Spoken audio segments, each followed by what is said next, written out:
ဟုတ်ကဲ့မင်္ဂလာပါခင်ဗျကျွန်တော်မင်းသူရပါကျွန်တော်ညီကောင်မတော်တငယ်ချင်းမိတ်ဆွေတွေအတွက်စကားစကားပုံ15ခုကိုမျှဝေပေးမှာပဲဖြစ်ပါတယ်ခင်ဗျနံပါတ်1စကားပြောပါများစကားတွေက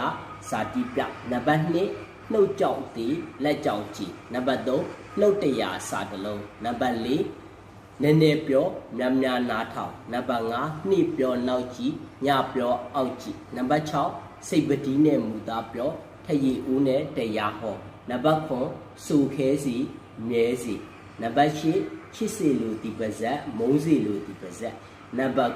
9တရားလူလျင်မငင်းနဲ့စကားဆိုလျင်မတင်းနဲ့နံပါတ်10စကားဆိုတောင်းလို့မမောင်းနဲ့တရားအိုမောင်းဖို့မချောင်းနဲ့နံပါတ်17ငှက်မသိတော့ဇရက်ကိုကျိုးထင်အချက်မသိတော့တမတ်ကိုသကိုးထင်နံပါတ်12ယုံတောင်ပြေးခွေးမြောက်လိုက်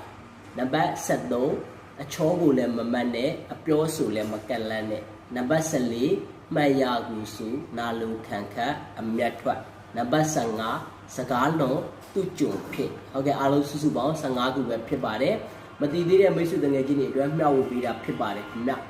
ကျွန်တော်ရဲ့ဒီဗီဒီယိုလေးကမိတ်ဆွေတို့အတွက်အကျိုးရှိမယ်ဆိုလို့ရှိရင်ကျွန်တော်ရဲ့အကောင့်လေး follow လေးနှိပ်ပြီးတော့အသေးလေးတွေပေးပြီးတော့ပြန်ပြီးတော့ share ပေးပါအားလုံးကိုကျေးဇူးများကြီးတင်ပါတယ်